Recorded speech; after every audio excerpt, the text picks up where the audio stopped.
Florida నుంచి మీతో మాట్లాడడానికి నరేష్ గారు. హలో నమస్కారం అండి. నరేష్ ఇది యాక్చువల్ గా ఇప్పుడు అంత అసెంబ్లీ సెషన్ ఇదంతా చూస్తానండి. హరీష్ రావు ఒకప్పుడు ఈ కాళేశ్వరం గాని మిషన్ భగీరథ చేసినప్పుడు తను ఉండేదండి. సడన్ గా తనని పక్కన పెట్టేసేసి కేటీఆర్ గారు మొత్తం రిబన్ కటింగ్స్ కానీ మొత్తం మీడియా ఫోకస్ అంతా అయింది. మళ్ళీ ఇప్పుడు కేటీఆర్ గారు చివరి బెంచ్ లో కూర్చొని హరీష్ రావును ముందు పెట్టేసేసి వాడుకుంటున్నారు. సరే, హరీష్ రావు డైనమిక్ లీడర్, చాలా మంచి ఫ్యూచర్ ఉంది, అదొకటి.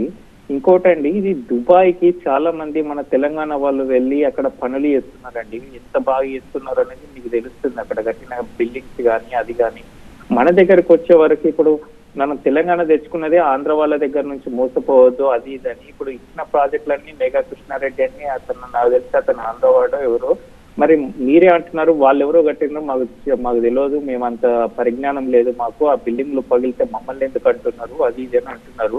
మళ్ళీ మనం ఆంధ్ర వాళ్ళకు ప్రాజెక్టులు ఇచ్చేసేసి మళ్ళీ మోసపోయినామా మరి కేసీఆర్? ఎందుకంటే ఎవరైనా కాంట్రాక్టర్ తప్పు చేస్తే నేను 30 నెలలకు రాపిస్తా, మొత్తం డబ్బులన్నీ వసూలు చేస్తా అన్న కేసీఆర్ ఇక్కడ ఏమన్నా లోపం జరిగిందా? మనము ఎక్కువ ఆలోచించకుండా ఆంధ్ర అయితే ఏంటి ఎవరైతే ఏంటి ప్రాజెక్టులు ఇచ్చి మనం మళ్ళీ మోసపోయినామా ఈ ప్రాజెక్టులు పగులుండే బట్టి? ఇంకొక ఉదాహరణ కూడా, మీ యొక్క గవర్నమెంట్ లోపల మరి వాళ్ళు చేస్తే, ఆ ప్రభుత్వ అధికారులు చేస్తే నేనేం చేయాలన్నట్టు ఇప్పుడు హెచ్ఎఫ్డిఏలో కూడా 500 కోట్లతోటి ఆయన 500 కోట్లు ఎన్నో కోట్లు సంపాదించిందండి. ఆయన ఎవరో డైరెక్టర్, మాజీ డైరెక్టర్ అట. మరి అప్పుడు కూడా మీకు అసలు మీరు ఏం చేస్తున్నారు అంటే మీరు అధికారంలో ఉన్నప్పుడు మీ అధికారానికి అసలు వాల్యూ ఏంటంటే, అంటే మీకు చేయాల్సింది ఇప్పుడు ఇంతమంది అధికారులు చేస్తున్నారు, అటు కాంట్రాక్టులు నాశనం అవుతున్నాయి, ఇటు అధికారులు పెద్ద స్కామ్లు చేసింది. అసలు మీరేం చేద్దాం అనుకున్నారు? అసలు తెలంగాణ తెచ్చి అంత రిబ్బన్ కటింగ్లు చేస్తే అవే అయిపోతాయని అనుకున్నారా? అసలు ఏమన్నా మీ దగ్గర ఆ పరిజ్ఞానం ఉన్నదా? అసలు కట్టేది కరెక్టే కాదా అదంతా తెలుసుకునే లోపే మీ అధికారం పోయిందా ఏంటి అని కూడా అనిపిస్తుంది. ఇప్పుడు ఇంకొక 5 సంవత్సరాలు ఉంటే మరి ఇవన్నీ చేసేటోళ్ళ మరి మీకు సరిపోలేదా 10 సంవత్సరాలు కూడా? ఒకసారి చెప్పండి. ఇప్పుడు గతం యొక్క జరిగినటువంటి లోటుపాట్లు అంటున్నారు.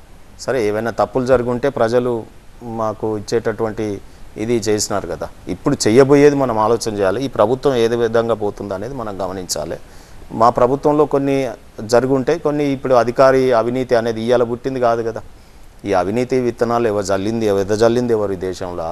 అసలు ఈ అవినీతి ఎప్పుడు పుట్టింది, ఎక్కడెక్కడ ఉంది, అసలు అవినీతి లేనిది ఎక్కడన్నా ఉందా? సో ఎక్కడ వెతికినా అక్కడ కనిపిస్తుంది ఇప్పుడు అవినీతి. సో అటువంటిది ఎట్లా దాన్ని రూపుమాపుతాం, ఎట్లా చేస్తాం అనేది డెఫినెట్గా ప్రభుత్వాలే చెయ్యాలి, కానీ దానికి ప్రజలు కూడా సహకరించాలి. అది ఒక పెద్ద సబ్జెక్టు. అవినీతి అనేది మనం మాట్లాడితే అది దాని అంతులేని లోబిలో మనం కూరుకుపోయినాం. ఇవాళ ఓటు కూడా అవినీతితో పడతా ఉన్నాయి, ఓట్లు కూడా కొంటున్నారు అనేది మనం చూస్తూ ఉన్నాం. సో కాబట్టి అవినీతి అనేది ఉండకూడదు. నేను అనుకుంటా ఇంకా మితిమీరిపోతే ప్రజలలో విప్లవం వస్తే మనం తగ్గుతుందేమో తెలియదు. కానీ రెండోది, దానికి ఎవరు అవినీతి చేసినా అధికారులు చేస్తే మేమే చేయించినట్టు అట్లా మాట్లాడడం అనేది సరికాదు. అనేది ప్రభుత్వం చేయాల్సిన పనులు చేసింది. ఇవాళ హైదరాబాద్లో ఇప్పుడు నేను సరూర్ నగర్కి వెళ్ళి వస్తూ ఉన్నాను, ఎల్బీ నగర్లో మొత్తం అండర్ పాస్లు, ఇక్కడ మాదాపూర్లో ఇవన్నీ కూడా డెవలప్మెంట్ చూసి ఇక్కడ మా ఎమ్మెల్యేలు కూడా చాలామంది గెలిచినారు. అంటే అభివృద్ధి ఎక్కడెక్కడ ఉందో ప్రజలు అక్కడ మమ్మల్ని ఆశీర్వదించినారు. ఎక్కడైతే కొంత కాంగ్రెస్ ప్రపగండ జరిగిందో అక్కడ కొంత మేరకు మాకు నష్టం జరిగింది.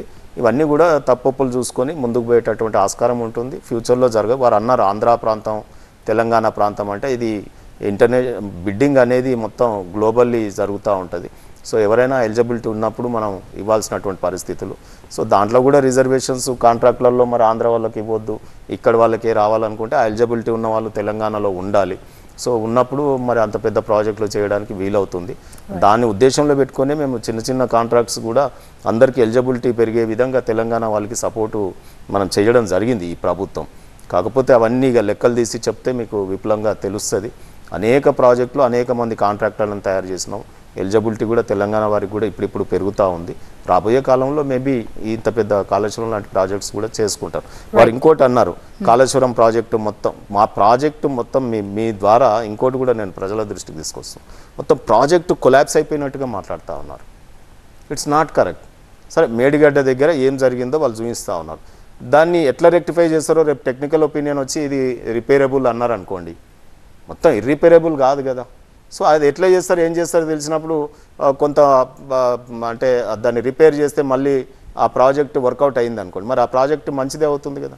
ఇప్పుడు ప్రాజెక్టు మొత్తం నిరుపయోగమైనట్టు నిరర్ధకమైనట్టు మాట్లాడుతున్నారు, అది తప్పు. యాక్షన్ ఇమీడియట్ గా తీసుకొని రెక్టిఫై చేయాలి, అది రేపు చూద్దాం.